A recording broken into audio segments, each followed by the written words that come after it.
এটা হচ্ছে একটা কচু পাতা এক ধরনের। এটা আমাদের দেশে খারকুন পাতা বলে। এই পাতার ভর্তাটা এত মজা যে বলার মতো না। একদম সিম্পল একটা ভর্তার রেসিপি নিয়ে আজকে আপনাদের সাথে হাজির হয়ে গেলাম।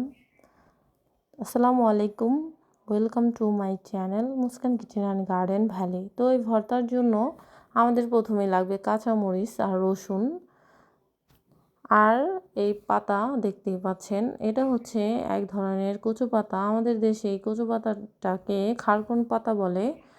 তো আপনাদের দেশে এই পাতাটাকে কি পাতা বলে অবশ্যই কমেন্টে জানাবেন। এখন চলেন রেসিপিটা দেখে আসি।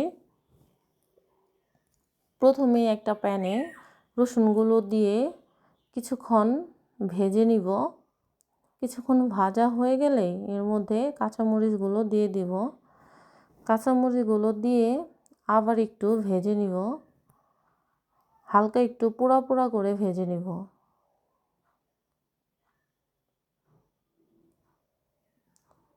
কাঁচামরিচগুলো ভাজা হয়ে গেছে, রসুনও ভাজা হয়ে গেছে, ঠিক এই পর্যায়ে নামিয়ে নেবেন। এখন আমি প্যানটা ধুয়ে এর মধ্যে পাতাগুলো আমি সিদ্ধ করে নিব। সিদ্ধ করে পানিটা শুকিয়ে নিব। উপর দিয়ে কিছু লবণ দিয়ে দিব যেন পাতাটা মজে যায়।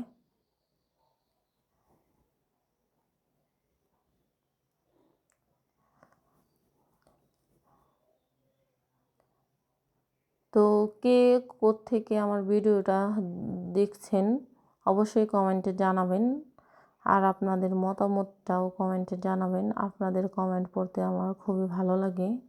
তো দেখতেই পাচ্ছেন এই পর্যায়ে পাতাগুলো নামিয়ে নেবেন। এখন প্রথমে আমি রসুন আর কাঁচামরিচ লবণ দিয়ে বেটে নিব।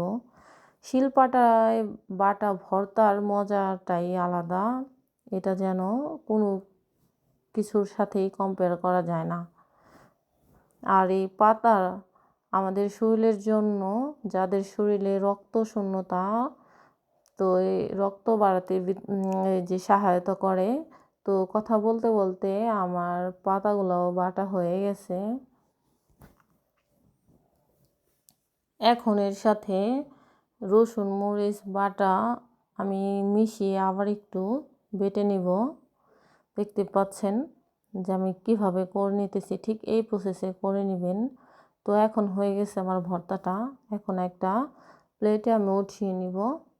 তো উঠিয়ে এর উপর দিয়ে আমি একটু সরিষার তেল দিয়ে দিব।